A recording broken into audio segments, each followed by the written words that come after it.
వీడు సర్వనాశనం అయ్యిండు. వీళ్ళ పిల్లల్ని కనీసం చదివిద్దామన్నా కానీ ఏ డబ్బులు లేకుండా అయిపోయింది. బైక్ మీద వెళ్తుంటే యాక్సిడెంట్ అయింది. యాక్సిడెంట్ అయితే చనిపోయింది స్పాట్ డెడ్ పాపం. ఇట్లా ఇట్లా సంగతి ఇట్లా చనిపోయింది, ఇట్లా మీ ఇంటికాడ వేద్దామనంటే అస్సలు కూడా ఒప్పుకోలేదండి. అద్దె వద్దు, నా ఇంటికాడ ఎందుకు వేస్తారు, మీ ఇంటికాడ ఎన్నో వేసుకుందని. హాయ్ హలో ఫ్రెండ్స్, ఎట్లున్నారు? బాగున్నారా? నేను బాగున్నా, మీరు బాగున్నారు ఆ దేవుని కోరుకుంటున్నా. మిడిల్ క్లాస్ ఫ్యామిలీకి వెల్కమ్ అండి. ఈరోజు కంటెంట్ ఏంటంటే, ముగ్గురు అన్నదమ్ములు అండి. ఇద్దరు అన్నదమ్ములు రిచ్ ఫ్యామిలీ, ఒక అన్న మాత్రం పూర్ ఫ్యామిలీ. బాగా ఫస్ట్ నుండే అంటే మంచిగానే ఉండేది.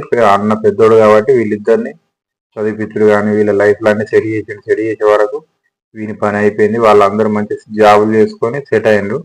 పెద్ద వయసు వాళ్ళు. ఇప్పుడు ఈ అన్న సాయం చేసినోడు వీళ్ళిద్దరిని చదివిపించి ఇవన్నీ చేసినోడు, పెళ్లిళ్ళు చేసి ఇవన్నీ చేసినోడు వీడు సర్వనాశనం అయ్యిండు. వీడు పెళ్లి చేసుకొని వీనికి ఏం లేకుండా పేదోడై వ్యవసాయం కైకిలు చేసుకుంటాను. వాళ్ళు మాత్రం మంచి జాబులు చేసుకుంటూ బతుకుతాను. సరే, అట్లా కొనసాగుతుంటే వాళ్ళ పిల్లలు వాళ్ళందరూ సెట్ అయింది. కానీ పాపం ఈయన పిల్లలే సెట్ కాలేదండి. చదివిద్దామన్నా కానీ ఏ డబ్బులు లేకుండా అయిపోయింది, ఎలాంటి సంపాదన లేకుండా అయిపోయింది. కనీసం అన్నదమ్ములు వాళ్ళిద్దరూ ఇంత సాయం చేసింది కాబట్టి కనీసం సాయం చేయడానికి కూడా వాళ్ళు సహకరించలేదు. ఒక ఆడపిల్ల పాపం, మగబ్బాయి.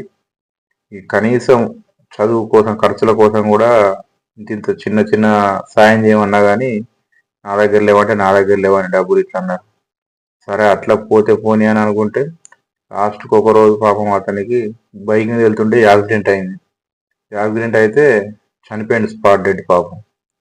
చనిపోతే కనీసం తీసుకొచ్చిండ్రు. ఇంటికి తీసుకొస్తే వాళ్ళకు ఇల్లు కూడా లేదు. కనీసం ఇంట్లో ఉందామంటే కూడా ఇల్లు కట్టుకోలేదు. ఎన్నో కిరాయిలు ఇట్నే ఎదుర్కొంటున్నారు. వీళ్ళకేమో అన్నదమ్ములకేమో తమ్ముళ్ళకేమో మంచి ఆరాం ఇల్లు అన్ని పురుసలు ఉన్నాయి.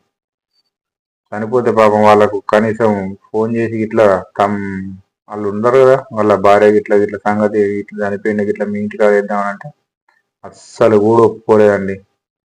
అద్దె వద్దు, నా ఇంటికాడ ఎందుకు వేస్తారు, మీ ఇంటికాడ ఎన్నో వేసుకుందని ఇట్లా పాపం వేరే ఇంటి పక్క వాళ్ళు, వాళ్ళ చుట్టాలు వాళ్ళు ఇసుకపోయి వాళ్ళ ఇంటికాడ వేసుకున్నారండి శవాన్ని.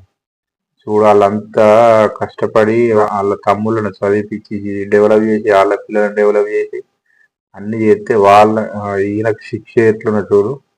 చనిపోయినాక కూడా గింత మోక్షం లేకుండా చేసిండు. ఏమున్నది గింత ఇంటి ముంగటనే పెడతారా, ఇంటి ముంగట పెట్టినాక తీసుకుపోయినాక అయిపోతుంది. అయినా కూడా ఎంత ఇది ఉండు, అన్ని లోకం తయారైందని ఇంత అద్మానంగా ఉన్నారు. ఇప్పటి వాళ్ళ పిల్లలు అయితే పెద్ద పిల్లలే కానీ లైఫ్లో సెట్ కాలే. వాళ్ళ పరిస్థితులు ఎటు కానీ పరిస్థితి అయిందండి వాళ్ళకి. ఇప్పుడు లైఫ్లో కనీసం ఏం చేద్దామంటే కూడా సోర్స్ లేకుండా అయిపోయింది. వాళ్ళ అన్నకే వీళ్ళు ఏం చేయలేదు. ఇంకా వాళ్ళ పిల్లలకి ఏం చేస్తారు, వీళ్ళు ఏం చేయరు. ఇప్పుడు వాళ్ళే కష్టపడి అనాథాలు లెక్క బతకాలి, చేయాలి. ఇట్లుంటుందండి. జాగ్రత్త ఉండండి. ఎవరిని నమ్మే కాలం కాదు, ఈ కథ కాదు, ఈ కార్ఖానా కాదు. ఈ డబ్బు అంటే అంత దరిద్రం అయిపోయింది. ఈ వీడియో ఎవరిని ఉద్దేశించి కాదు. ఈ వీడియో మీకు నచ్చినట్టయితే లైక్ అండ్ షేర్, సబ్స్క్రైబ్ చేసుకోండి ఫ్రెండ్స్. కామెంట్ పెట్టండి ఒకటి, ఎట్లుంది వీడియో అని. బాయ్.